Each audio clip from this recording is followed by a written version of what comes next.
Imagine a killer, not fleeing the scene, but stoking the fire as the house falls silent. In the early spring of 1922, a neighbor walked the muddy path to a remote Bavarian farmhouse called Hinterkaifeck. The air was cold, his breath a white cloud. Inside, the scent of wood smoke mingled with damp hay and the faint metallic tang of iron. The family was found in the barn, hidden beneath straw. But in the house, a strange and unsettling order remained. The stove was warm, recently tended. The cattle in their pens had been fed and watered. In the kitchen, a bowl showed the remains of a recent meal, and a chair was pulled back from the table, as if someone had just finished supper. The killer had stayed.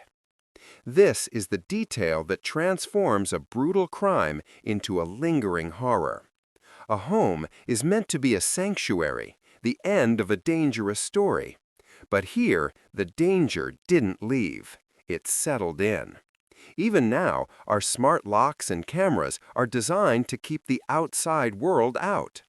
The terror of Hinterkaifeck is that the threat was already inside, learning the rhythms of the house, mimicking the routines of its victims. And the most chilling proof was printed in the snow, discovered before the bodies. A single set of footprints led from the dense woods to the farmhouse door, but there were no tracks leading away. The trail simply stopped, as if the house itself had swallowed the person who made them. Other clues had surfaced in the days prior. The family's house key had vanished. An unfamiliar newspaper appeared on the kitchen table.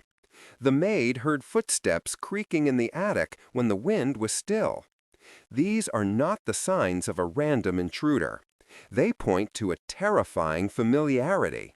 Someone who knew where the tools were kept, how the doors latched, and when a lamp could burn unnoticed in the night. The actions taken after the murders were not those of a panicked fugitive, but of a caretaker, feeding the animals, tending the fire. These are acts of ownership. They signal a cold, patient control that defies explanation. The simplest theory is also the most disturbing. The killer may have been living within the home's walls, unseen, long before the attack, and afterward they simply continued.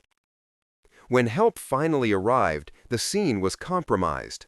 Grieving neighbors moved through the rooms, shifting blankets and disturbing evidence, unknowingly erasing the faint traces of the ghost who had lingered there. That is why the crime remains unsolved. The crucial edges were blurred, the timeline confused. But one fact remains sharp and clear. Someone stayed. And in that simple, terrifying truth lies a fear that never ages. The fear that the quietest spaces in our own homes might not ours alone.